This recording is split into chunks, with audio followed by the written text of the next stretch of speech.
दोस्तों, आपका स्वागत है मेरे चैनल के आर ट्यूशन क्लासेस में। हम क्लास 12 के इतिहास के फर्स्ट चैप्टर को पढ़ेंगे, जिसमें हड़प्पा सभ्यता के बारे में बताया गया है।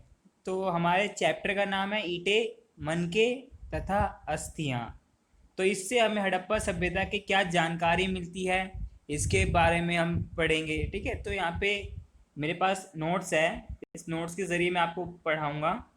तो अगर आपको समझना है इस चैप्टर को, तो वीडियो को एंड तक देखना, और वीडियो अच्छी लगे तो लाइक कर देना, और अच्छी ना लगे तो डिसलाइक कर देना।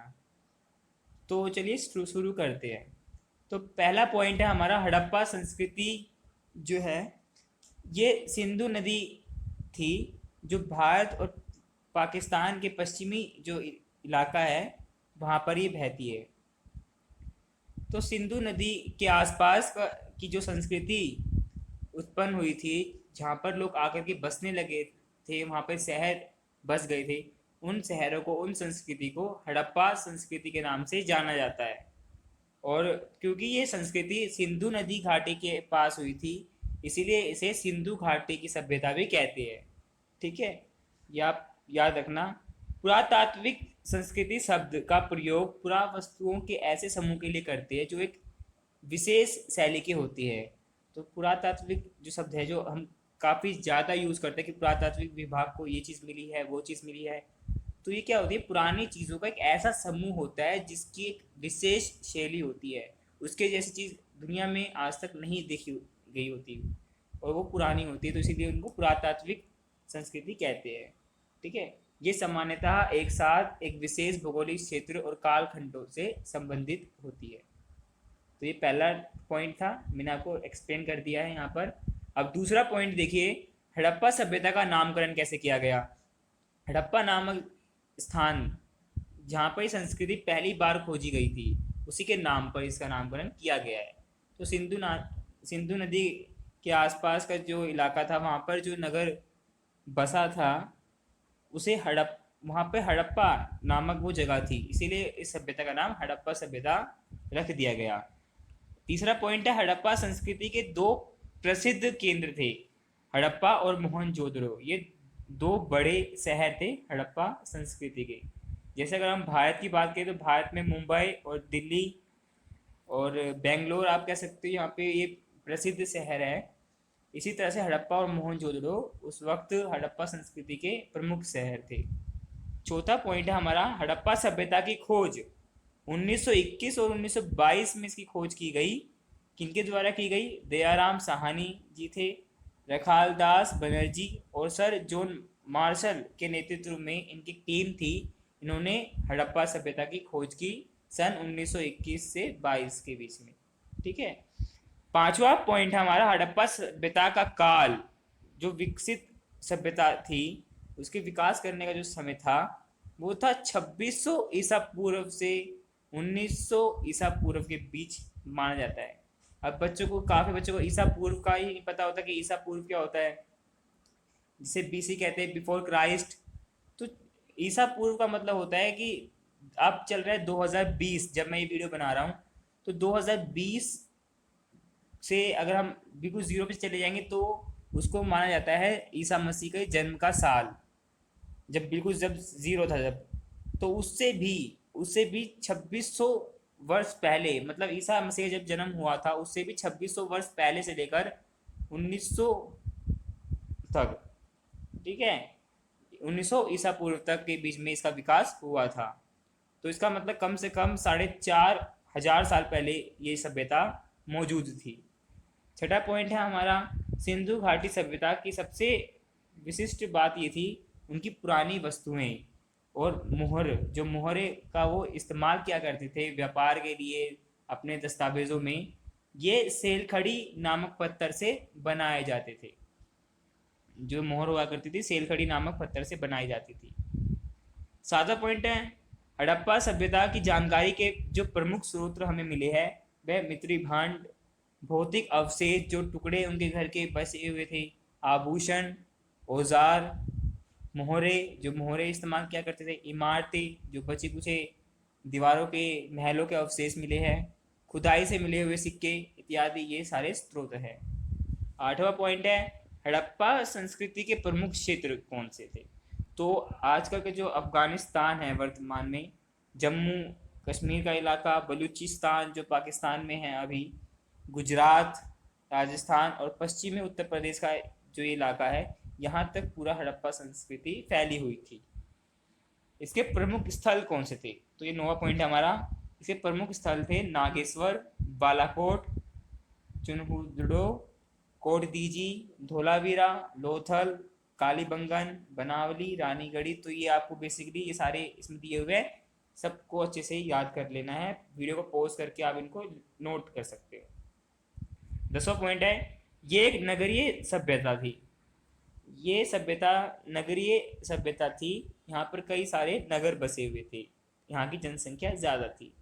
इसकी सबसे प्रमुख विशेषता ये थी कि इसमें यहाँ पर नगर निर्माण योजना पाई गई है। मतलब कि जिस तरह से शहरों में निकास प्रणाली होती है, जिस तरह सीधी गलियाँ होती है, जिस तरह से बाजार होते हैं, पूरी एक तरह से इनकी खुद की एक सभा हुआ करती थी, एक इनकी खुद का संगठन था जो कि नगर निर्माण की योजनाएं बनाया करते थे। ठीक है, अब 11वां पॉइंट देखिए आप। हड़प्पा स्थलों में मिले अनाज के दानों में गेहूं, जौ, दाल, सफ़ेद चना, तिल शामिल है। तो गेहूं, जौ, दाल, सफ़ेद चना, तिल ये यहाँ के प्रमुख अनाज है। 12वां पॉइंट हड़प्पा सभ्यता के प्रमुख जानवर, यह है भेड़, बकरी, भैंस और सूअर। और बैल का भी प्रयोग करते थे ये खेत जोतने के लिए, खेती के काम के लिए बैल का प्रयोग करते थे। 13वां पॉइंट है हड़प्पा सभ्यता की बस्तियां दो भागों में बटी हुई थी, एक तो थी दुर्ग और दूसरी थी निचला शहर। ठीक है। 14वां पॉइंट है हमारा हड़प्पा सभ्यता में सड़कों और गलियों को लगभग एक ग्रिड पद्धति पे बनाया गया था। ग्रिड पद्धति होती है कि सारी एक तरह से देखा जाए, जिसे आपने ग्लोब पे भी देखा होगा, अक्षांश रेखाएं और देशांतर रेखाएं होती है जो ऊपर से नीचे आती है और पूर्व से पश्चिम की हो जाती है।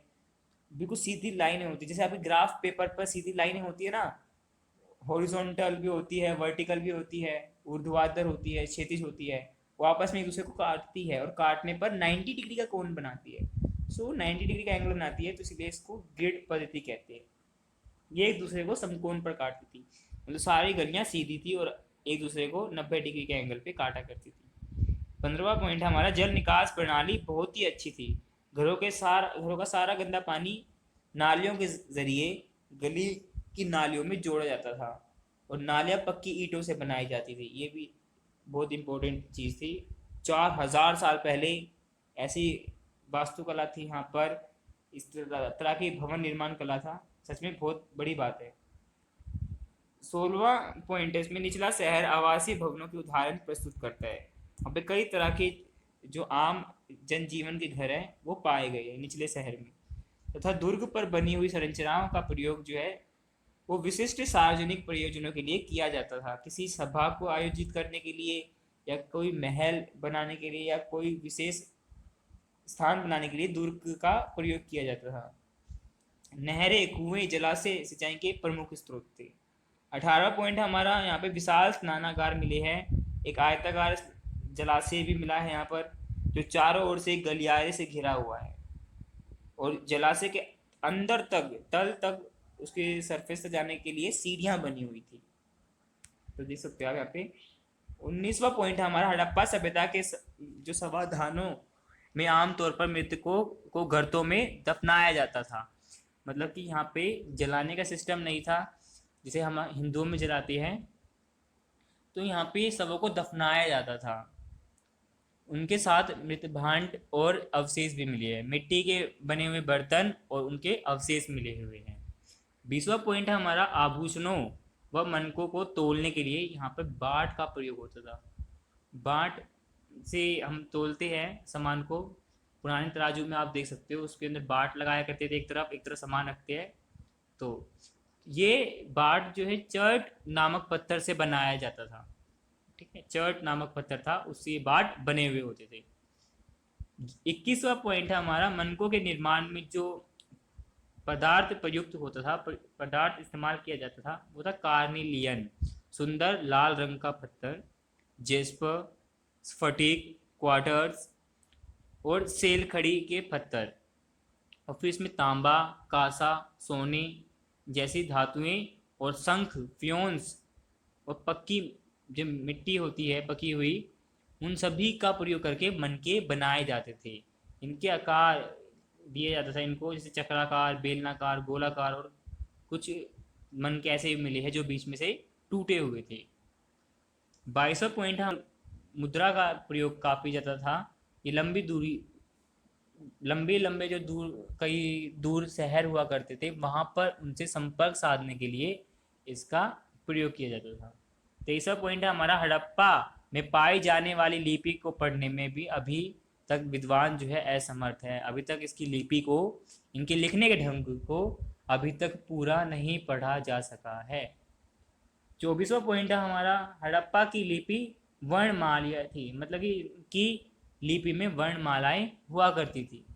इसमें चिन्हों की संख्या लगभग 375 से 400 के बीच हुआ करती थी, और ये जो है दाई से बाई ओर लिखी जाती थी, मतलब कि जो राइट हैंड है हमारा, राइट हैंड से लेफ्ट हैंड की तरफ ये लिखी जाती थी।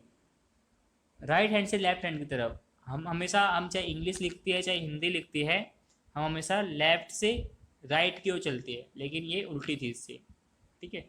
25वां पॉइंट हमारा, हड़प्पा सभ्यता का विनाश। ये बहुत इंपॉर्टेंट है कि हड़प्पा सभ्यता का विनाश आखिर किन परिस्थितियों में हुआ। तो कुछ कारण यहाँ पे डिस्कस किए गए हैं। जलवायु परिवर्तन इनमें एक फैक्टर होगा इसका, हड़प्पा सभ्यता के विनाश का। वनों की कटाई, वहाँ पे हो सकता है बाढ़ आई हो। नदियों का सूख जाना भी एक कारण हो सकता है, और नदियों का मार्ग बदलना ये भी हो सकता है इसका एक कारण। भूकंप, बाहरी आक्रमण के कारण इनका विनाश संभव हो सकता है। बाकी ये इसका पक्का प्रूफ नहीं है, बट ये अनुमान लगाया गया है कि इनके कारण इनका विनाश हुआ है। तो महत्वपूर्ण बिंदु यहाँ पे दिए हुए हैं कि हड़प्पा सभ्यता का काल 2600 ईसा पूर्व से लेकर 1900 ईसा पूर्व तक का रहा था। ठीक है, ये आप याद रखना। ये हड़प्पा सभ्यता का विस्तार आपको पढ़ना है। उत्तरी छोर मौढ़ा से लेकर पूर्वी छोर आलमगी पूर्व, दक्षिण छोर देमाबाद, पश्चिमी छोर कागे डोर। ये जो नाम है ये सब आपको याद करने हैं। हड़प्पा सभ्यता की विशेषताएं यहाँ पे कुछ दी हुई है, ये वही सारी विशेषताएं जो मैं ऊपर बता दी मैंने। आप इन बस यहाँ पे शॉर्ट में दिया हुआ है, आप इनको नोट कर सकते हो, स्क्रीनशॉट भी ले सकते हो इस वीडियो का, तो इनको आप पढ़ सकते हो। अगर वीडियो अच्छी लगी हो आपको तो लाइक करना और शेयर कर देना अपने दोस्तों के साथ, ताकि वो भी इसका फ़ायदा उठा सके। और अगर आपको कोई कमी लगी हो और वीडियोस आपको देखनी हो तो आप कमेंट बॉक्स में लिख सकते हो अपने सुझाव।